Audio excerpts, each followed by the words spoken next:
Oi, pessoal. Então, eu tô seguindo aqui com o Papos que Agregam. Só contando um pouquinho mais desse projeto, é um projeto que eu criei, que eu convido profissionais, pessoas que tenham um trabalho que vai caminhar ali, somando ao que eu faço. Então, ajudando as pessoas na autotransformação, nas mudanças que querem fazer na vida, né?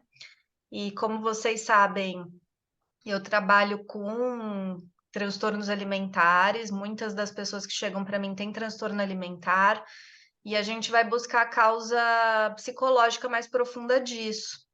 Mas eu gosto de dizer que existem duas pernas num trabalho desse. Uma perna é de um trabalho psicológico e a outra perna é de um trabalho nutricional. E dentro disso, eu quis convidar a Camila, que é uma nutricionista que trabalha nos Estados Unidos, né, Camila? E eu Isso. acho muito legal o seu trabalho, porque você vai associando essa mudança de hábito, estilo de vida, também com a culinária. E eu queria pedir para você se apresentar, contar um pouquinho sobre você. Sim, eu sou a Camila Cavazana, eu tenho 30 anos, moro aqui nos Estados Unidos, em Orlando, na Flórida, a terra da Disney. Ah, e eu trabalho com gastronomia saudável, preparo refeições saudáveis, porém diferenciadas, né? Não o basicão, não aquele filé de frango só grelhado.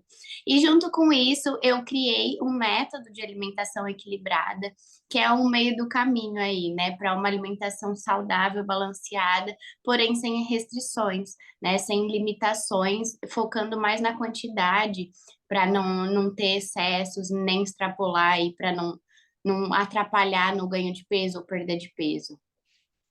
Então tá bom. E Camila, me fala um pouco, assim, vou puxando aqui com algumas perguntas, né? Tá, vamos lá. Queria saber como que você vê uma mudança de hábito, porque se você vai acompanhando ali os seus pacientes lado a lado, o que que você vê que é importante, né? Uhum. Eu acho que o hábito, né, é o que nos torna, é o que nos completa, é o que faz, o que nós somos nossos hábitos, né? E eu acredito que os hábitos a gente pode escolher. No início, para uma mudança de hábito, de uma vida não muito saudável, né, com hábitos não saudáveis. Quando eu falo hábitos não saudáveis, eu quero dizer que são aqueles hábitos que a longo prazo não vai te trazer benefício, né? Não vai trazer benefício para a sua saúde, né? Por exemplo, comer alimentos inapropriados, né? Alimentos que não vão te trazer bem, que trazem como resultado doenças. E mudar os hábitos no início sempre é difícil, né? Porque é algo que já está enraizado, né? O nosso cérebro, quando tem um hábito enraizado, a gente faz, né, essa ação, esse hábito com mais facilidade, porque o nosso cérebro já sabe o caminho. Fica Então, para condicionado, né? mudar, oi? Fica condicionado, né? Exatamente. É, porque passa a ser inconsciente, né? A gente acaba fazendo, virando uma rotina e acaba tendo aquela ação inconscientemente, porque o nosso cérebro já tem uma facilidade para fazer, né, aquela ação. Então, no início, a mudança de hábito é difícil, né? A gente tem que se esforçar mais para conseguir mudar. Porém, quando o nosso cérebro descobre esse novo caminho, vai tornar mais fácil também. Quanto é fácil você fazer aquele hábito que não é bom para você, né? Então, aí eu fico pensando, né? Às vezes as pessoas não têm muita consciência do que é um hábito bom e o que não é. Eu percebo que as pessoas não sabem muito e às vezes erroneamente têm alguns hábitos pensando que é saudável, porém a fundo não é, né? Por exemplo, às vezes eu vejo muitos casos de pessoas que comem muitas frutas em muita quantidade. Uhum. Isso também não é bom, mas só que ela acha que é bom, porque é fruta e é saudável, Entendi. porém ela excede. Sim, né? sim, porque aí é E uma questão de conhecimento, né? Às vezes a pessoa não sabe que o corpo exato. dela tá precisando de outras coisas ali, né? Não é só fruta, ela tá achando que é saudável, né? Exatamente, é achar o equilíbrio, é achar o equilíbrio. E aí, então, eu percebo que eu até essa semana eu vi um caso de um senhor que ele perdeu o rim por conta de um mau hábito de alimentação. Uhum, Ele passou por muito tempo tendo maus hábitos, né? Que aqui nos Estados Unidos a gente tem uma facilidade tremenda em fast food, em junk food, né? uhum, E aí acaba se tornando um hábito, porque aí é uhum. mais fácil, é mais acessível. E ele passou por muitos anos consumindo fast food, junk food, e veio acarretar isso, dele perder um rim por ter 40 pedras no rim. Entende? Então, por isso a importância de buscar ter hábitos saudáveis, né? E os hábitos saudáveis que vão te levar à longevidade. Aí você tem que encontrar um caminho, né? Sim.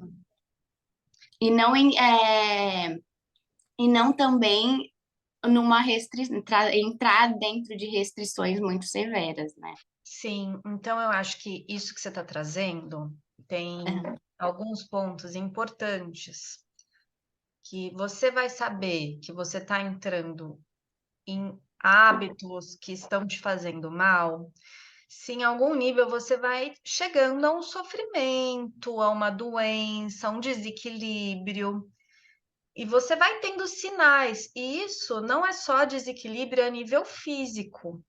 Você pode também estar tendo desequilíbrio a nível emocional, né? Uhum. Você pode estar tendo outros níveis de desequilíbrio devido aos seus hábitos. Até porque, por exemplo, uma pessoa que vai tentar fazer uma alimentação extremamente pura, correta, né? Ela também pode estar com uma doença, né? E aí com um transtorno alimentar, né? Uma alimentação transtornada que vai estar levando a um sofrimento. Então a gente também vê isso como um mau hábito, né? Então não é só um desequilíbrio a nível físico, como é um caso de uma compulsão que vai gerar uma doença ali mais para frente, muito provavelmente, ou um comer emocional, a pessoa só busca fast food, só busca doce, aí vai acabar numa doença física, mas a gente também vê esses outros tipos de doença, né? De problemas, de desequilíbrios, de sofrimento, né? Isso tudo Exato. precisa ser considerado, né, Camila? E eu acho que é importante também para a gente fechar essa nossa primeira pergunta aí, né? Que eu gosto muito de falar para os meus pacientes assim, que se você está preso num mau hábito desse jeito, e você não consegue sair de jeito nenhum, então, primeira coisa, precisa buscar dentro a raiz disso. Por que que você está parando nesse lugar, né?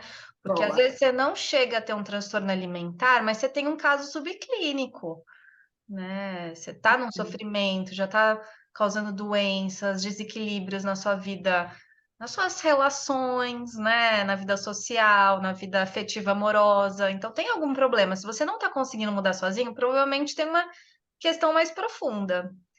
E aí, aos poucos, a pessoa vai conseguindo entrar nesse lugar que você está falando de fazendo essas mudanças, de puxando novos hábitos aí, né? Sim. É, É, eu acho que é importante essa autoanálise e parar e ter um pouco da consciência, né? Trazer para o consciente. é, Que é isso, né? Se a gente não consegue mudar aquele hábito sozinho, a gente tem que trazer para o consciente. Então, peraí, e se perguntar, por quê?